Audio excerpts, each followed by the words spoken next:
बंधुगण समस्त सूचना वरिष्ठ उपसभापति देवी मिश्र महोदय दे सारे मोर खाली आपण मानकु एतिकी कहबार अछि जे प्रत्येक युवक मानकर महान आदर्श होचंती विजु बाबू जड़े व्यक्ति नथिले से थिले जड़े अनुष्ठान। विजु बाबू गोटे चिंताधारा, विजु बाबू गोटे विचारधारा, विजु बाबू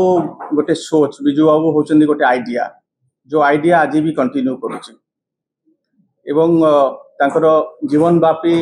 संग्राम संघर्ष जो भली भाबरे तांकर देश प्रेम थिला।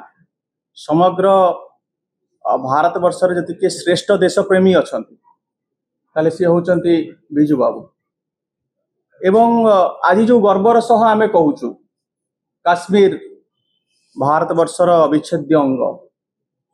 ता पछरे से विजु बाबूर ही अवदान। जेतेबेले हठात आमर विभाजन परे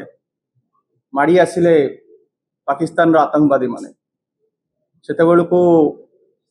रास्ता न थाए, डायरेक्ट रोड न थाए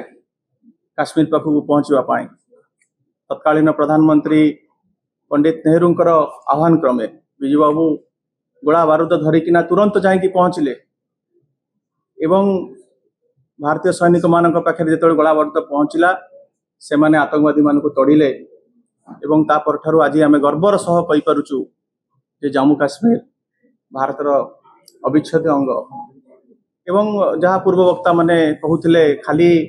भारतर मुक्ति संग्राम नुह, इंडोनेशिया रे मध्य आपण माने जानिचंती भूमिपुत्रर तांको सम्मानित करा जायछि, रशिया मध्य सम्मानित करिछि। तो एभली जणे उत्तुंग व्यक्तित्व निश्चित भाव में प्रत्येकटी ओडियांकर जीए गर्व गौरव आम समस्त प्रेरणार उत्स विजु बाबूंकर तिरोधान दिवस जहाँ निष्पत्ति निया जायछि दल तरफ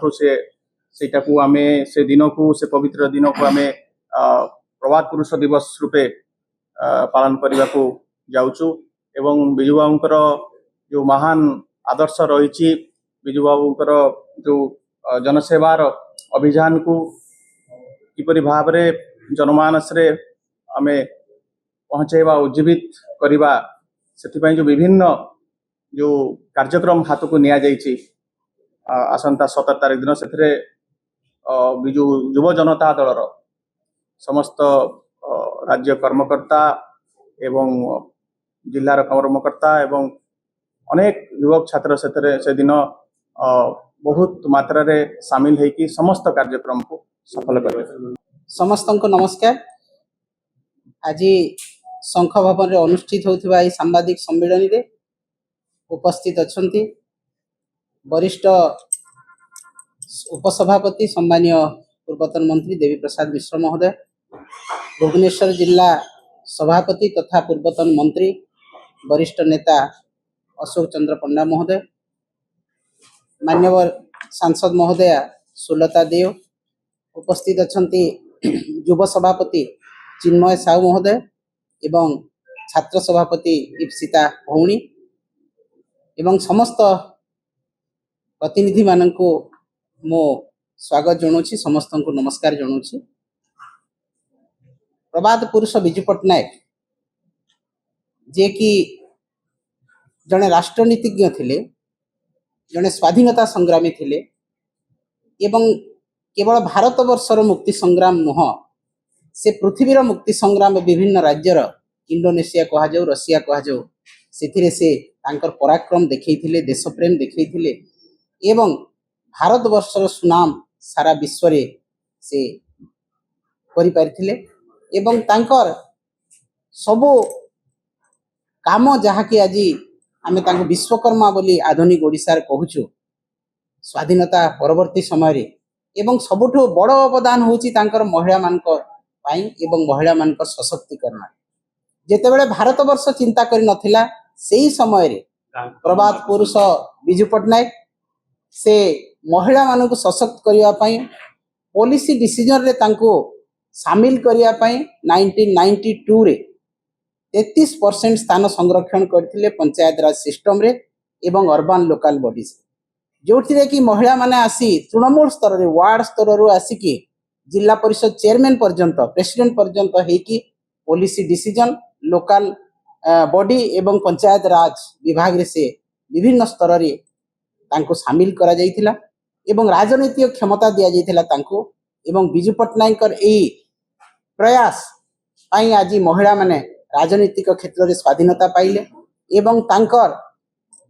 समाज को जो अवदान देवा कथा से अवदान दे पारिले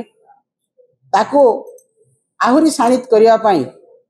से महिला मान को किपरि भाव में प्रत्येक क्षेत्र में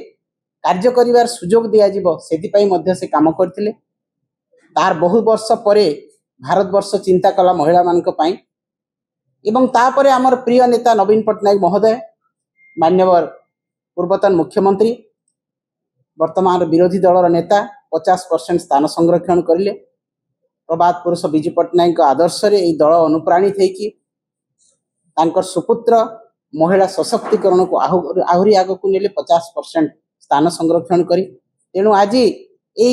महिला माने सशक्त हेबारी बिजू बाबू को जो हाथ थिला तांको इच्छा शक्ति थिला तांकर कार्य थिला से निश्चित भाव में आज ओडिशा महिला मान को आग को नहीं राजनैतिक क्षेत्र में सामाजिक क्षेत्र में अर्थनैतिक क्षेत्र में सुदृढ़ कर तेणु प्रभात पुरुष बिजू पट्टनायक को हृदय सहित आम कृतज्ञता जनाऊँ एवं तांको मने रखा महिला मान पाखे आहुरी तांकर कार्यकलाप को उज्जीवित करने आसंता 13 तारिख दिन बिजू बाबूंकर महिलांकर सशक्तिकरण जो अवदान रही से अवदान उपर गोटे कार्यक्रम आमर हेब गोटे आलोचना चक्र 17 तारिख तो आमर बिजू बाबू को थिबो 17 तारिख दिन आमर प्रभात पुरुष बिजू पट्टनायक तिरोधान दिवस आम करूँ किंतु ताकू लक्ष्य करी ता पूर्वर आमर विभिन्न क्षेत्र जो महिला माने पारदर्शिता लाभ करछंती नहीं गोटे आलोचना चक्र